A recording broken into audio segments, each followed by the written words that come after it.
유럽을 나는 최고의 지름길 합스부르크 가문 이야기를 하고 있습니다. 헨리 8세는 굉장히 유명하죠. 카톨릭에서 영국을 성공회로 이제 바꿔버린 사람이죠.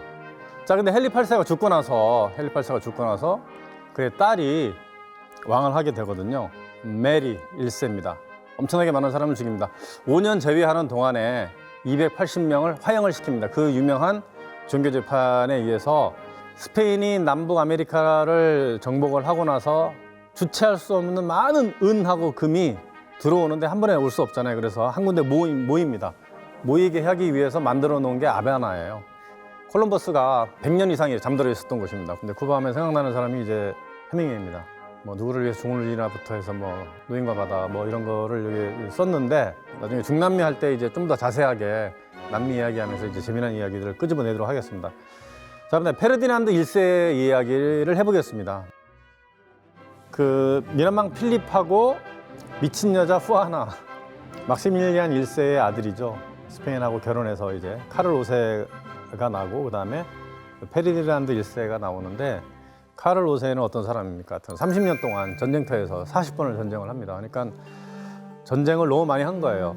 이 사람은 플랑드르에서 태어났기 때문에 스페인어도 못하고 또 독일의 왕이지만 독일의 황제이지만 독일어도 못하고 차라리 전쟁터에서 살았던 게 더 편했을 수도 있어요. 스페인 국왕이면서 거기 들어가 봐야 이제 말도 안 통할 거고 하니까 그래서 이제 40년 동안 전쟁을 하다 보니까 너무 지쳐가지고 그 죽기 2년 전에 스페인을 아들한테 맡기고 펠리페 2세한테 주고 그다음 오스트리아는 동생인 페르디난드 1세한테 줘버립니다. 그러고 나서 죽고 나서 2년 뒤에 죽고 나서 이제 황제가 되죠. 그러니까 신성로마 제국의 황제는 합스부르크가가 예전에 그 문서를 조작을 하면서 문서 조작하면서 그게 이제 공식화돼 버리면서 그 세습을 하게 되죠. 나폴레옹에 의해서 신성로마 제국이 없어질 때까지 세습을 합니다. 그래서 하여튼 왕이 되는데 이 사람이 한 것 중에 제일 유명한 게 뭐냐면 막시밀리안 1세 할아버지가 오스트리아 인스부르크 그 스키의 본고장이죠. 이제 눈 쌓인 산들을 많이 보여줬던 그곳에서 이제 궁전을 만들고 결혼 정책으로 인해 가지고 제국을 커져 나가는데 그 왕궁 옆에 성당이 하나 있어요. 왕궁 성당인데 뭐 그쪽 사람들이 하는 얘기로는 이제 블랙맨 성당 이렇게 얘기합니다. 왜냐하면 검은색 청동 동상이 많이 있기 때문입니다. 이 페르디난드 1세의 계획은 뭐냐면 할아버지를 위한 영묘, 막시밀리안 1세를 위한 영묘를 만들겠다고 계획을 해서 자신의 그 조상들의 동상을 40개 만들 계획을 하는데 물론 28개밖에 만들지 못합니다. 근데 너무 멋있어요. 근데 르네상스 시대에 청동으로 만들었기 때문에 그 당시에 가장 많이 사용하는 가장 중요한 상징들이 다 들어가 있습니다. 그러니까 상징 성당이라고 할 수 있는데 원래 가운데 있는 곳을 이제 막시밀리안의 영묘로 만들려고 했지만 막시밀리안은 비엔나 쪽에서 죽어요. 그래서 여기 없습니다. 비어 있는데 이 사람 크기하고 비교해 보면 한 2.5m 정도 되는 이제 이 청동 동상 28개 합스부르크 집안의 옛날 조상들. 그러니까 아더 왕, 아더 알죠? 영국의 아더. 뭐 그다음에 로마의 왕이었던 뭐 테오도시어스, 테오도릭이라고 하는 사람이죠.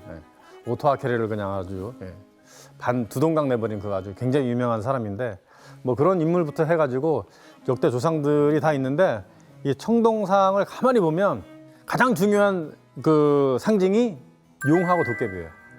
아주 드글드글합니다. 이 칼 코등이라고 그러잖아요. 칼 이렇게 칼싸움할 때 상대방의 칼이 내려오는 것을 딱 막는 코등이. 칼 코등이의 대부분이 다 용이에요. 완전 동양의 용입니다. 막 날아다닙니다. 이런 것들이 되게 많아요. 다른 아까 거하고는 다른 겁니다. 이거하고는 전 다른 용이죠. 물론 이제 날아다니는 용도 되게 많고요. 도깨비 상들이 되게 많아요. 뭐 굉장히 많은데 이제 일부만 제가 이제 꺼냈는데 이런 상 어제 황제이기도 하는 사람들이죠. 근데 이 페르디난드 1세 있죠. 이 영묘를 조성한 이 페르디난드 1세의 갑옷, 투구, 방패에 보면 굉장히 유명한 도깨비가 있습니다. 도깨비 상이 있거든요. 이거랑 비슷한 상이 있는데 이게 보면 막 이렇게 통하는 것 같잖아요. 담쟁이 덩굴 같은 뭐 나뭇잎이 막 나오는 것 같은데 이게 어떤 기운이 나오는 거예요. 유럽에서는 이거를 그린맨, 이 초록색의 어떤 나뭇잎 같은 이런 것들이 막 덮여 있기 때문에 그린맨이라고 하기도 하고, 잭 인 더 그린 이렇게 얘기하기도 합니다. 잭 인 더 그린. 그리고 이제 피터팬이라든가 로빈훗 있죠, 로빈훗. 로빈훗은 이제 원래 활 쏘는 사람 아닙니다. 이제 전혀 활을 쏠 줄도 모르고 그냥 숲속의 그 이제 왕이죠. 그러니까 이제 잭 인 더 그린처럼 숲을 지키는 그런 이제 정령, 도깨비, 우리말로 하면. 그래서 우리가 이제 도깨비 하면은 이제 여러 가지 의미가 있어요. 뭐 악을 물리치고, 그러니까 삿된 기운을 물리치고, 뭐 전쟁의 신이고 군신이잖아요. 그리고 이제 뭐 도통을 이렇게 내려주는 이런 신으로 이렇게 알려져 있습니다. 세 가지 가장 중요한 작용을 하는데, 실제로 우리 조선 시대의 방패예요. 도깨비 방패라고 써 있어요. 여기 보면 여기 도깨비도 막 뭔가를 막 토하고 있어, 막 이렇게 이 기운을 막 이렇게 흘러내리고 있는데 똑같습니다. 똑같아요. 이거는 전쟁을 위한 전쟁의 신의 그 방패고요. 그 유명한 카를로스 5세, 스페인의 카를로스 5세. 이 가벗 앞에 보시면 도깨비 형상을 해놓고 있고요. 이런 것들은 그 굉장히 많죠. 전 세계에 다 있습니다. 남북 아메리카부터 시작해가지고 유럽부터 인도, 뭐 아시아, 뭐 한국, 중국 없는 데가 없죠. 일본도 있고요. 여기 인도에 가면은 이제 흔히 볼 수 있는 이제 키리티무카 도깨비인데, 여기 뿔이 이렇게 달려 있고 눈이 있고 여기 기운이 막 내려오는 건데, 아주 사방에 수천 개의 도깨비 형상들이 그 있는 모습을 하고 있는데, 그다음에 이제 독일의 레겐스부르크 성당에 보면 이제 왕인데 이 천국에 들어가는 그런 형상을 하고 있는데요. 도통에 따른 그런 의미예요. 우리는 소를 타잖아요. 소를 만나서. 예. 근데 여기 보면 이제 잭 인 더 그린이 있습니다. 우리 도깨비 형상이 굉장히 많아요. 또 다른 방패에 보면 메두사처럼 보이는 이런 방패가 있는데, 여기 뿔이 이렇게 달려 있고요. 예, 뿔이 달려 있고 이제 뱀이 있는데, 이제 똑같은 이제 모습이죠. 탕록 전쟁에서 치우천왕하고 중국의 황제 헌원이 탕록에서 뭐 72번 전쟁을 하잖아요. 10년 동안.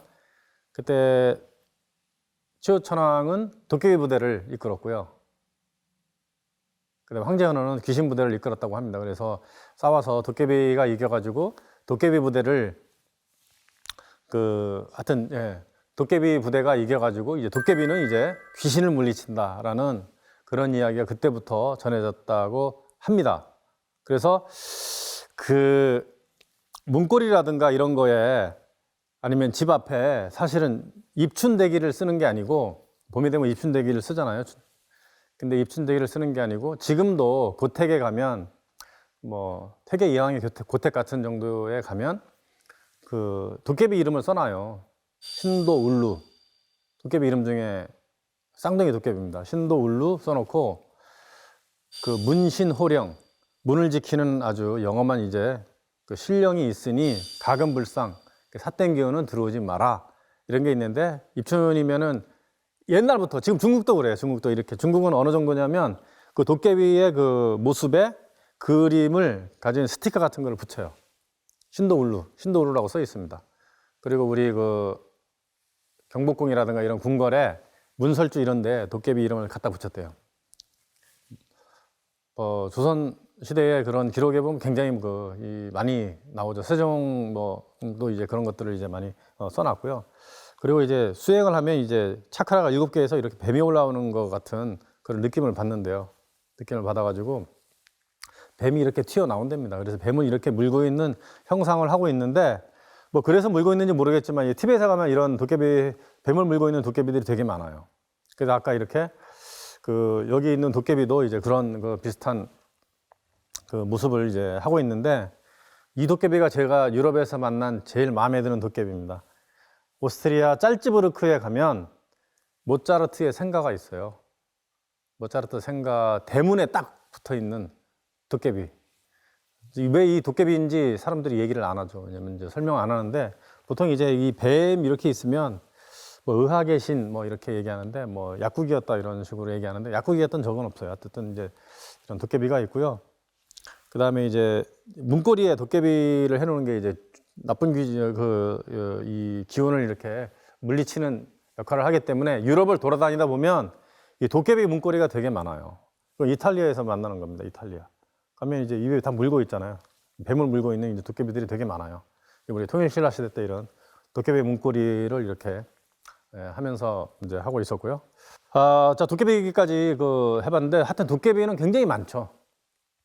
유럽에 어느 성당에 가면 저런 도깨비가 150개 이상 있는 데도 있습니다. 얼마 전에 불타버린 파리에 있는 노트르담 대성당도 저런 도깨비가 되게 많았습니다. 그린맨, 잭 인 더 그린이라고 하는 게 되게 많았고요. 자, 루돌프 2세, 하여튼 합스부르크 역사상 가장 기인이고요. 가장 재미났던 사람 하면은 이제 루돌프 2세일 거예요. 결혼도 안 하고 황제인데 결혼도 안 했어요. 뭐 안 할 수도 있죠. 결혼도 안 하고 자기 멋대로 생활했던 사람입니다. 뭐 종교의 자유도 막 인정해버리고 했던 이 사람이고, 르네상스 시대를 프라하에 가져와서 프라하에서만 생활했던 사람입니다. 그래서 프라하를 마술의 도시, 마법의 도시로 만든 사람입니다. 마치 해리포터 이야기에 보면 마법사들이 모여서 막 이렇게 뭐 회의를 하고 마법 장관 이야기 하는데, 마치 루돌프 2세 이야기 같아요. 루돌프 2세가 강요들을 모았을 때 원탁에 모이면 보면은 다 마법사예요. 그러니까 우리 마법이라고 하면 진짜 마술을 하는 사람일 수도 있는데 어떻게 했는지 모르죠, 우리가. 이 연금술사, 천체 관측을 하는 이런 마술사 뭐 이런 사람들인데, 실제로 이 루돌프 2세는 합스부르크가 만들어 놓은 이제 이 제국을 마법으로 다스리겠다고 했던 사람입니다. 그 마법이 뭐냐 하면 헤르메스 학이죠. 헤르메스 학. 그래서 유럽에 있는 연금술사들을 다 불러 모으죠. 이 신성노마 제국의 이 황제, 이 대단한 사람이 유럽에 있는 마술사들을 다 불러 모읍니다. 그래서 프라하 성 한쪽에 성벽이죠. 성벽 밑에 이런 황금소로라고 하는 하여튼 이런 골목을 조성해가지고 재주 있는 사람을 다 불러요. 연금술사도 여기 생활하게 하고, 은으로 금을 만들 수 있는 재주를 갖고 있는 사람 나와라 해서 막 이렇게 부르고 막 이런 식으로 했습니다. 실제로 여기에 그런 일을 했던 사람이 있었는데, 근데 이 루돌프 2세가 조금 약간 정신적으로 조금 문제가 있는 사람이었거든요. 그래서 연금술사가 한 번은 속여요.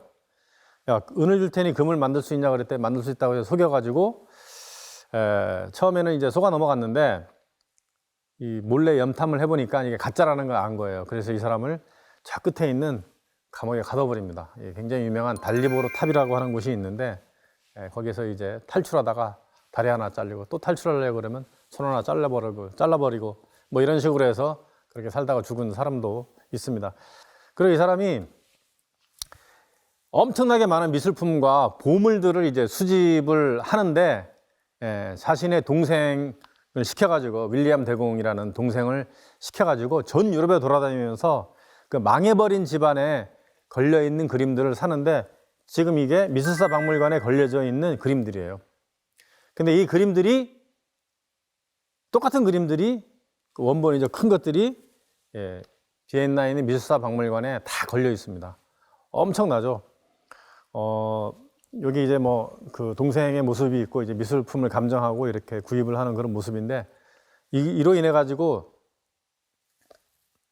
한순간에 1,400개의 작품이 이제 생기고요. 그 뒤로도 계속 작품을 수집을 하는데, 합스부르크 집안의 특징이 지난 시간에도 말씀드렸지만, 이 수집하는 거, 미술품이라든가 금은 보석이라든가 같은 굉장히 상징성이 강한 것들을 수집하는데 일가견이 있습니다. 그래서 18세기, 19세기까지 계속 이제 수집을 해 나가죠.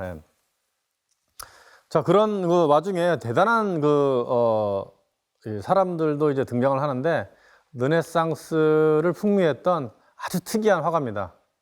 아주 특이한 화가, 아르침볼도. 그러니까 이제 루돌프 2세의 자화상을 어떤 식으로 그렸냐면, 헤르메스 학에 입각해서 이제 그리는데, 루돌프 2세가 사실 위대한지 안 위대한지는 이제 우리가 평가를 할 수는 없겠지만, 이 사람이 되게 위대한 사람으로 이제 그려져요. 왜 시간 여행자라고 얘기하냐면, 지금에 와서 그래야지만 이제 그릴 것 같은 그림을 벌써 그 옛날에 이제 그랬기 때문이죠. 루돌프 2세의 모습이에요. 베르투노라고 하는 정원의 신이죠. 그러니까 정원에서 이렇게 자기가 마음대로 원하는 것을 모습대로 이제 변할 수 있고, 과일도 하여튼 뭐 채소, 야채 이런 것들을 풍성하게 자라게 하는 이제 그 정원의 신 베르투노 모습을 그렸는데, 이 그림을 그리고 나서 굉장히 기뻐했다고 해요. 왜냐하면 화가는 이 베르투노의 모습을 그렸다는 건 뭐냐면, 황제의 은총으로 인해서 풍요롭게 백성들이 배불리 먹고 잘 산다라는 의미에서 그렸기 때문에 그렇고, 그다음에 봄, 여름, 가을, 겨울 그림을 그리는데, 뭐 사계절의 그림을 이렇게 그려요. 사람의 모습인데 보시면 그 봄에는 이제 새싹이 나고 이렇게 꽃이 피잖아요. 그래서 꽃의 모습으로 사람의 얼굴을 그렸고, 여름에 풍성한 이제 과일의 모습으로 사람의 얼굴을 그렸고요. 가을에 이제 포도가 익잖아요. 이제 낙엽이 이렇게 색이 바래고 단풍이 지고 하는 그런 모습으로 이제 그렸고, 이제 겨울에 양상한 가지의 모습으로 이제 그렸는데, 헤르메스 화극에 얘기하는 이제 4개의 요소가 있습니다. 우리가 물, 불, 흙, 바람 이렇게 얘기하는 그런 게 이제 나타나기 이제 시작하죠. 여기 보면 물이에요, 물. 하여튼 물에서 나오는 모든 거를 이제 다 그렸어요. 이제 뭐 해마도 있고요, 뭐 이렇게 뭐 가재도 있고, 물개도 있고, 하여튼 뭐 가재미도 있고, 별게 다 있습니다. 진주도 그리고 개도 있고요, 문어, 그리고 사람 모습을 그렸고요. 그다음에 불이에요. 그러니까 불을 낼 수 있는 모든 걸 다 그린 거죠. 뭐 장작도 있고, 뭐 대포도 있고. 그러면서 신성노마족의 황제이면서 이제 갖고 있는 특권, 황금양털 기사단의 그 목걸이는 항상 이제 그려놨는데, 여기도 이제 다 있어요. 여기 황금양털 기사단의 목걸이. 그 다음에 땅이죠, 땅. 흙을 상징하는. 흙에서 나오는 모든 동물들, 뭐 코끼리도 있고요, 사자도 있고, 양 있고, 그다음에 이제 바람, 공기죠, 공기. 날아다니는 공작에서부터 해서 이렇게 그려놨습니다. 재미난 사람이죠, 아주. 이게 유럽에 이제 많이 퍼져 있는데, 뭐 루브르 박물관에도 있고, 오스트리아 비엔나 미술사 박물관에도 있고. 자, 그리고 이제 그 당시에 활약했던 아주 굉장히 뛰어난 북방 르네상스의 대가 중에 한 명이 농민 화가. 원래 그 그림을 잘 그리면요, 왕실에서 초청을 해요. 왕실에서 고용을 해가지고 그림을 그리게 합니다. 근데 이 사람의 고향이 어디냐면 이제 벨기에 쪽이죠. 지금의 옛날에 네덜란드예요. 지금은 이제 벨기에 쪽 플랑드르인데, 그쪽 플랑드르가 이 스페인 합스부르크의 그 지배를 받으면서 좀 괴롭힘을 많이 당했기 때문에 합스부르크에서 불렀는데 안 갑니다. 안 가고 혼자 돌아다니면서, 그 당시에는 이제 주문 생산이잖아요. 반강제로 그 돈 낸 사람이 이렇게 그리라 저렇게 그리라 이렇게 해달라고 해야지만이 이제 그림을 그리고 생산하는데, 이 사람은 합스부르크 불렀는데 안 갔어요. 그 돈을 많이 벌 수 있음에도 안 가가지고 혼자 몰래 도망다니면서 수배령을 내렸는데, 돌아다니면서 농민 속으로, 하여튼 이제 평민 속으로 들어가서 이제 그림을 이제 그립니다. 이제 풍속화라는 게 있는데, 우리 풍속화하면 지금은 이제 쉽게 볼 수 있잖아요. 근데 옛날에는 이런 그림을 누가 그리지 않았어요. 왜냐하면 주문을 안 하니까. 화가가 심심해서 이렇게 그래서 이렇게 걸어놓을 수도 있는데, 누가 주문을 해야 옛날에 그랬는데, 이제 주문을 안 했는데 그린 거예요. 보시면 이제 빈센트 반 고흐의 마치 이제 그림 비슷하게 이미 풍속화를 이 사람이 다 그렸어요. 그래서 미술사 역사상 최초로 눈 온 장면을 그린 그림입니다. 눈 속의 사냥꾼. 제가 굉장히 좋아하는 그림인데요. 이거를 그 미술사 박물관에 가서 딱 처음에 맞닥뜨렸을 때, 저 옛날에 고향을 간 느낌이었어요. 그래서 주인공들이 그냥 농민이고 평민이고, 이 그림에서는 주인공들이 마치 개 같아요, 개. 그래서 그 당시 모습을 잘 그렸는데, 뭐 팽이 치고 스케이트 타고 이렇게 막 끌고 가고, 그 다음에 이 겨울에 이렇게 나뭇잎을 이고 가는 그런 모습이라든가, 겨울에 이렇게 무슨 식량을 준비하는 이런 모습인데, 이런 그림의 재미난 것들은 이런 거예요. 이런 그림을 보면 옛날의 그 모습을 알 수 있는데, 여기 조그마한 애가 있는데, 애가 입은 옷하고 어른이 입은 옷하고 똑같다는 거죠. 옛날에는 애들이라도 어른들이 하는 노동하고 똑같이 한 거예요. 그 다음에 이제 농부의 화가니까 농민 속으로 들어가서 농부의 결혼식 장면을 보고 이제 그린 거죠. 보면 집단이에요, 집단. 창고 안에서 이제 농부가 이제 결혼식하는 모습인데, 신부는 이 밑에 있고요. 집단 밑에 있고, 그 영주라고 생각되는 사람이 앉아서 있고, 여기는 신랑이 서빙을 하고 있죠.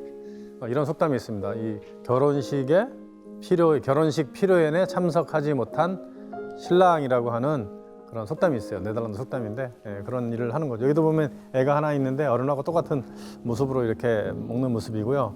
그다음에 이 사람이 이제 풍속화를 잘 그렸는데 이게 속담이에요. 속담. 그 당시 전해 내려오는 속담을 그렸는데 지금도 재미난 거 되게 많죠. 이 신부가 신랑한테 파란색 옷을 이렇게 걸친 거는 이제 속인다는 거죠. 바람 피우기 전에 이제 한다는 모습이고, 뭐 악마한테 이렇게 고해성사를 하는 모습, 그냥 아무 소용이 없다라는 것을 나타내는 것부터 시작해가지고 이제 재미난 장면들이 되게 많아요. 하여튼 그 당시 속담들이 굉장히 그 교훈적인, 우화적인 내용이면서 교훈적인 것이 되게 많고요. 99가지의 놀이예요. 그러니까 이제 15, 16세기의 그 놀이가 우리가 알고 있는 놀이하고 똑같은 게 굉장히 많은 거죠. 뭐 팽이치기, 쇠구렁 굴러기, 굴렁쇠 굴러기, 뭐 말타기, 자치기부터 해서 99가지의 놀이가 옛날에 다 있었다는 거죠. 이제 그런 것들을 이제 딱 그랬는데 지금은 이제 없어지고 애들이 하지도 않는 것들이 이제 여기 다 들어가 있습니다. 그래서 이걸 연구를 많이 하고요. 또 재미난 그림 중에 하나가 뭐냐면 죽음의 승리입니다. 그 지금의 세상을 보는 듯한 그런 그림을 그린 거예요. 패스트가 한 번 오면 싹 다 죽거나 3분의 1, 뭐 최소 3분의 1은 죽잖아요. 싹 다 죽은 데도 많고. 그래서 패스트가 죽음을 이제 몰고 오는데 이제 한가하게 지금 이렇게 우리로 치면 고스톱판 벌이고 있는 모습이죠. 이제 카드 놀이를 하고 있는 그런 이제 모습이고, 이제 죽음하고 싸우려고 막 대들고 있는데 결국은 다 죽는다는 거고, 여기 보면 성직자 추기경인데 이제 죽음이 이렇게 끌어안고 이제 죽음으로 이제 간다는 이제 모습이고요. 왕도 이제 쓰러져서 이제 죽는다 이런 모습이죠. 근데 이게 아주 그냥 한가하게 이제 그 음악을 튀기거나 음악을 그 연주하고 있거나 하여튼 이런 카드놀이를 하거나 하는 이런 모습들이 현재 모습을 보여주는 것 같아요. 이제 하여튼 이제 죽음의 시간이 다가오고 있는데 이제 한가하게 있는 그 사람들을 보면 지금의 모습하고 이제 비슷하다 이런 생각을 합니다. 뭐 그 외에도 그림이 되게 많아요. 되게 많아요. 하여튼 이 성직자가 굉장히 뭐 품이 있고 뭐 하여튼 굉장히 깨끗하고 인품이 좋을 것 같지만 돈주머니를 이제 들고 다닌다 이거죠. 그러니까 많이 밝힌다. 그래서 이렇게 지금하고 모습이 똑같다라는 걸 같아가지고 이제 갖다 놨는데 그 뒤에 도둑놈이 이렇게 돈주머니를 이제 끊어가는 모습이고, 이 바벨탑 같은 거 이 사람이 그린 거 중에 제일 유명하죠. 신바빌로니아 시대 마지막이죠. 그러니까 이 메소포타미아 문명의 거의 끝에 가면 어디가 나오냐면 지금의 이란의 페르시아 문명이 나오는데, 페르시아한테 정복을 당하고 신바빌로니아 시대가 끝나죠. 뭐 공중정원도 만들고 바벨탑도 만들고 했는데, 그 바벨탑이라는 게 뭐냐면 지구라트입니다. 신에게 제사를 지내는 지구라트의 모습을 본 적이 없으니까 유럽 사람들은 이렇게 그렸어요. 그 바벨탑을 그린 그림 중에 최고로 잘 그린 거죠. 이렇게 높지도 않았는데 뭐 불가능하다는 식으로 했는데, 왜냐면 이제 바빌론을 기독교 문화에서는 되게 싫어하죠. 왜냐면 이 신바빌로니아인들이 유대인들을 잡아다가 노예로 만들고 했는데, 그 키루스 대왕 뭡니까 이제 페르시아의 키루스 대왕이, 그 위대한 키루스 대왕이 다 이제 해방을 시켜주잖아요. 그래서 이제 성경에서도 이제 고레스라고 해서 굉장히 위대한 왕으로 나오는데, 어쨌든 이 바빌론이라는 바빌로니아 시대에 만들어진 탑이라고 해서 바벨탑인데, 한번 이제 소문에 의해서 뭐 그런 거 있더라 해서 이제 그랬는데 또 이런 식으로 그랬어요. 보면 완성이 될 수 있는 것 같지 않은 그런 모습이고요. 어디는 돼 있고 어디는 아직 시작도 안 했고, 그 다음에 이제 원근법적 상으로도 이 그림 자체가 이제 엉터리라는 걸 나타내는 건데, 이거는 이제 소금통이라는 작품이에요. 소금통. 그 르네상스 시대의 이탈리아 첼리니, 피렌체에 가면 이제 금은 세공업자예요. 이 사람은 뭐 정식으로 교육을 받은 적이 없는 사람입니다. 근데 이제 그 천재 중에 천재죠. 아무 교육을 받지 않아도 막 문학 작품을 쓰고 그 올림픽 같은 대회에 나가서 금메달도 따고요. 그 다음에 살인도 했어요. 옛날에 지식인들이 살인을 좀 자주 했나 봐요. 왜냐면 못 배운 사람들이 많기 때문에 이제 시비가 자주 많았대요. 그래서 막 칼을 차고 다니던 사람도 되게 많았는데, 그래서 이제 살인도 하고 했던 사람인데, 이 첼린이라는 사람이 만든 그 작품인데요. 이 소금통이라는 작품으로 바다의 포세이돈과 땅의 여신이 만나서 그 바다하고 육지가 만나야 소금이 생긴다라는 그 의미로 이렇게 했는데 뭐 후추 담을 수 있게 했고 소금을 담을 수 있게 한 소금통으로 상징적인 게 되게 많죠. 그 봄문 여름 가을 겨울로 이렇게 바람을 네 개의 바람을 그렇게 표현을 했고 이렇게 삼지창은 이제 남자의 이렇게 신부를 상징하게 이렇게 했는데 이게 왜 이렇게 중요하고 유명하냐면 작품도 엄청나게 뛰어나지만 이게 한번 분실난 적이 있어요. 도둑 당했다고요. 도둑질. 2000년대에 들어와서 한번 도둑질 당했어요. 예. 그것 때문에 이거 도둑 맞고 나서 어떻게 하여튼 우연히 찾았는데 그 당시 도둑 맞았을 때 그냥 이제 감정을 했어요. 감정을 했더니 한 700억 정도 하더라. 지금은 뭐 몇천억 하는지 몰라요. 뭐 어마어마하죠. 자, 루돌프 2세 시대에 프라하에서 생활을 하면서 이 종교는 별거 아니었어요. 왜냐하면 신과 합의를 하는 거면은 뭐 어떤 종교도 상관없다 이거지. 프로테스탄트도 상관없어요. 그래서 이 사람은 프로테스탄트를 인정을 해버립니다. 그래서 황제가 칙령을 써가지고 종교의 자유 인정 땅 이렇게 해요. 근데 이 사람이 뭐 장가도 안 가고 지 멋대로 그냥 하고 싶은 대로 하고 뭐 할 거 안 하고 정말 꼭 해야 되는 거를 그냥 미루고 뭐 이랬기 때문에 동생이 그 마티아스라고 하는 그 황제의 동생이 황제의 자리를 갈취를 해버리죠. 왜냐하면 이미 오스만이가 오고 있고 해서 종교의 자유를 인정하면 이슬람도 인정한다. 뭐 이렇게 해서 이거 안 된다 그래가지고 종교의 자유를 이제 없애버립니다. 그러니까 지금 여기 어떤 장면이냐면 이제 프라하 성에 이제 오스트리아가 임명한 그런 그 행정관들을 찾아와가지고 프라하 귀족들이 항의를 하는 거예요. 종교의 자유를 인정했는데 왜 종교의 자유를 박탈하냐? 우리는 프로테스탄트다. 예를 들면 뭐 루터교다. 뭐 이런 거죠. 그러니까 이제 소용이 없게 되잖아요. 이제 오스트리아인데 합스부르크인데 그런 얘기 듣지 않잖아요. 그러니까 화가 나서 그 행정관 3명을 던져버리는 모습이에요. 이게 30년 종교 전쟁인데 프라하라는 말 자체가 유리창, 창틀이란 뜻이에요. 창문, 문틀. 그래서 이 프라하는 역사적으로 중요한 사건이 일어나면 유리창문 밖으로 던져요. 이름이 프라하라서 그런지 모르겠는데 유리창문 밖 투척 사건, 유리창 밖 투척 사건이라고 그러거든요. 돌멩이를 던지는 게 아니라 사람을 던져요. 그래서 그 중요한 전쟁들이 되게 많이 일어나는데 주로 종교전쟁이 그런 사건들이 많이 일어나거든요. 그래서 30년 종교전쟁은 이렇게 해서 일어납니다. 그래서 유럽이 아주 그냥 전쟁의 소용돌이 속에 있으면서 어마어마하게 사람이 많이 죽고 했던 그런 전쟁이 이때 시작을 합니다. 그래서 예전에 후스라고 하는 사람이 카를 대학교 초대 총장인 후스라고 하는 사람이 화형을 당하면서 시작된 후스 전쟁에 의해서 종교의 자유가 인정이 됐지만 그때는 이제 그 십자군들을 많이 보냈어요. 십자군을 보내도 못 이기거든요, 농민들을. 근데 이때는 정말 화가 나가지고 진짜 제대로 된 정규군을 보냅니다. 이미 싸움에 이골이 난 군인들을 보내요. 3만 명을 보내가지고 그냥 한 번에 그냥 한 2시간 만에 그냥 전쟁에서 이겨버리고 이제 이때부터 이제 싸움이 시작되는 거죠. 그래서 아주 뭐 유럽이 아주 난리가 나죠. 주로 독일에서 일어나죠. 독일에서 30년 동안 이제 전쟁이 일어나는데 독일이 아주 처참한 모습입니다. 보면 이제 다른 나라는 굵직굵직하고 그냥 크게 남아 있는데 특히 프랑스가 굉장히 크게 남아 있는 것이죠. 그래서 1,700만 명이나 되었던 이 인구가 뭐 800만으로 줄어들어 버리고 뭐 절반 이하로 싹 줄어버리잖아요. 다 죽어버리고 하는 그런 결과를 가지고 300개의 그 크고 작은 그 도시국가로 이렇게 전락을 해버립니다. 그래서 아주 별 볼 일 없었던 국가가 이때 딱 하고 올라오는 게 바로 이제 프랑스예요.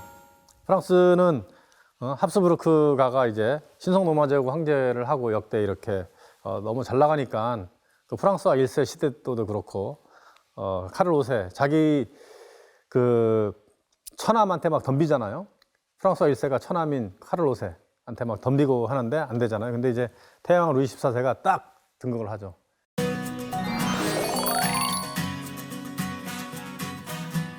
태양왕 루이 14세가 스스로 신이라고 자처를 해가지고 등장을 합니다. 피와 살을 가진 신. 태왕 루이 14세 하면 생각나는 게 이제 베르사유 궁전이죠.